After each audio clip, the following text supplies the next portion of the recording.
What is going on, everybody? Welcome back to the Sports Lovers, where we talk all things sports. I am your host on the channel, Grant Sullivan, and in today's video, we are going to be talking about high school football, Alabama high school football, week number 2.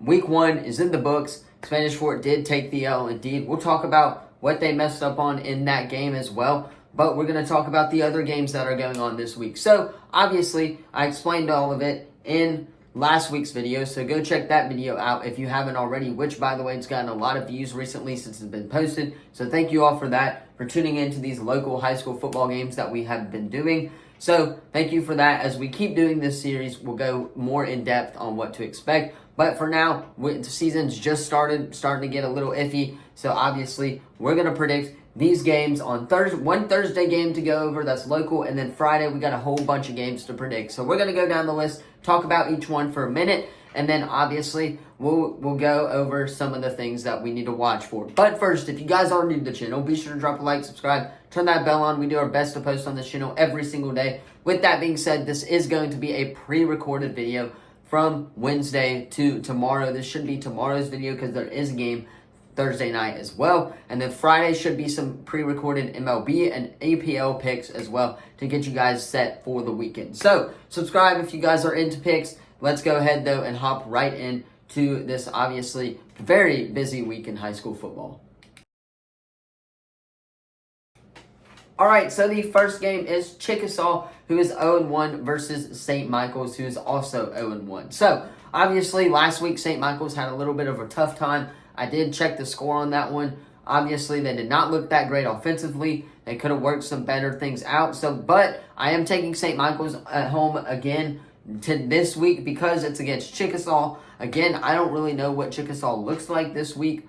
Last week, they lost again, too. So that could factor into it a little bit. And it's on the road for Chickasaw versus St. Michael's.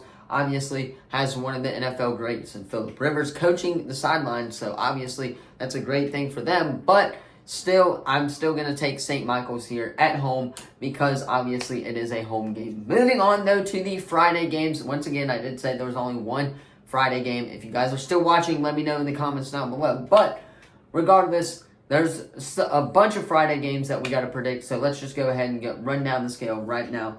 Fairhope 1-0 versus Chillicothe or something like that. 0-1.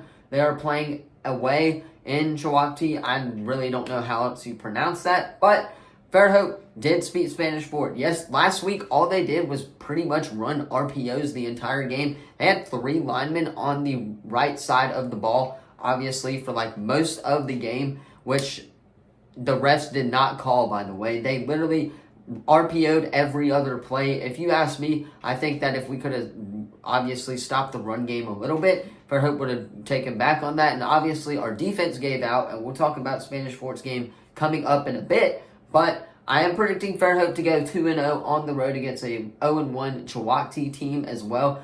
Don't know much about them. Obviously, I know a little bit about Fairhope. Fairhope, again, having the most amount of seniors of any team, I believe, this year in the Baldwin County, Mobile area. So obviously that factors into it a lot. Got experience. Therefore, I'm going to be going Fairhope in this one on the road against an 0-1 Chillicothe team. Now we'll move on to Daphne, though, and Craver Montgomery, so we can get the Chillicothe game, or Chillicothe, and stop saying that because that's probably wrong how you say that. But Carver Montgomery 1-0 versus Daphne. Yes, Daphne did get a win, but it was against Murphy. Murphy is, if you guys don't know anything, Murphy and Robertsdale and Baldwin County are like the Texans, the Rams, and obviously the Colts, or I guess you would say the Cardinals, in this case, in the NFL. They are the 3 worst teams to play around here.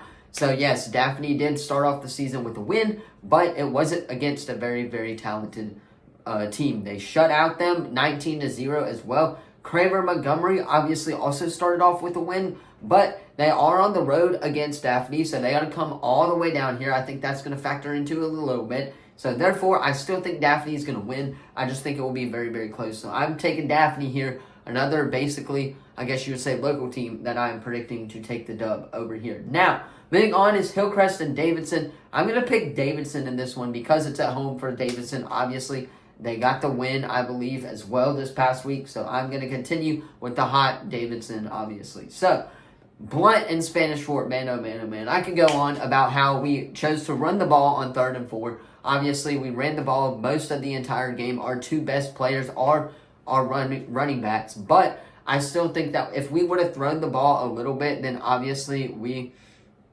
would have obviously gotten a lot more to do with or obviously competed a little bit more, and we would have been up more against Fairhope. Now, we were up 17-3 at one point in the game, and obviously our defense gave out. When you have the best linebacker in the state of Alabama committed to Alabama, that is obviously a very, very problem that they need to address in that locker room. Is Sterling Dixon obviously not playing up to what he did. Yes, he had 10 tackles as well in like the first quarter, but obviously he needs to spread that out a little bit and conserve his energy for obviously this game. Now, Blunt, on the other hand, a completely new coaching staff, a new coach, so obviously not expecting a whole lot from them, but I wouldn't count them out of this game either. Spanish Fort's defense has gotten a little iffy, so hopefully they can bump it up in what looks to be a rainy Friday night down here as well. But I'm going to take the Toros in this one as well. Sandland and Murphy. Murphy, again, obviously got absolutely broiled by Daphne. If you can't even beat Daphne, then you can't beat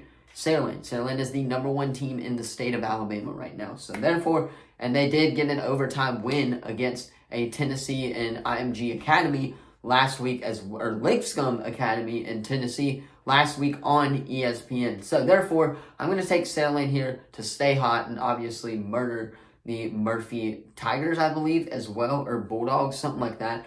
But I'm going to take Sutherland over Murphy in this one. Now, UMass and T.R. Miller. UMass took the L last week against St. Paul's. I do think they are going to bounce back against T.R. Miller, but I'm still skeptical about it just because of how the quarterback play last week did not look out. I mean, obviously, Joe Lott had a really good rushing game on the ground, but if you can't really do anything like throw the ball, like Spanish Fort's team obviously did not throw the ball at all in that Fairhope game, then you won't really have success. And we saw that it was 7-14 against a St. Paul's team who also struggles on the road as well. So, but therefore, I'm going to be taking UMS still on the road. It's not that far from UMS as well, so obviously I'm going to be taking them too. But moving on is McGill-Toolen and the St. Paul Saints. I'm going to be taking St. Paul's here. I think this is going to be one of the more close battles that this week has to offer for us as well. McGill, obviously, I believe they are 0-1 to start the year in football. St. Paul's 1-0. They didn't look great in that win against UMS, but they did. There were some spots that they could have cleaned up a little bit. The offensive line could have done a little bit better, but obviously I'm still going to take St. Paul's here. I think St. Paul's has it in this one. Now, moving on to the next game, and I'll explain this one in a minute in NFL terms. Theodore versus Robertsdale. This is basically the Chiefs versus the Texans. Now, it's going to be a blowout. Don't get me wrong. Robertsdale is not the greatest football team, as well as we can see. And Theodore is actually like one of the top 6 teams in the state right now as well. But I'm going to be taking Theodore here on the road. I just think that Theodore is the better team, and they're going to be one of the teams to compete with in 6A Region 1 as well. Moving on, though, Baldwin County and Foley. Man, oh man, oh man, did Perry Thompson do it all last week. He caught a reception touchdown as well. He had like 165 yards receiving as well. He scored a defensive pick 6, so he played both sides of the ball as well. He even had a rushing touchdown too. So he did it all last week, and that's what got them the win. Again, this is another one of those Chiefs-Texans thing in the NFL, if you guys don't know anything about high school football.